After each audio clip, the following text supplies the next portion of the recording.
it's it is a massive challenge in sport. I think, it's one thing to lose a game and feel the pressure of losing. Sometimes you win games and you still get that pressure. So I think there can be much better support for coaches in this type of environment, and in saying that, I was talking to Mikey 2 weeks ago about our trip happening now. I have to mention, on top of your point now around our families who are also part of this. Um, we can go to France and do a good job. I've got 3 kids at home that I have to leave. If it wasn't for Joe, my better half, looking after the kids, looking after the household, I can't perform as well. Hachiva's got a young boy.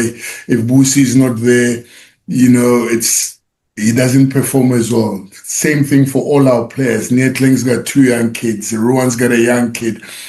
So all those things end up building up into pressure, when you leave your family.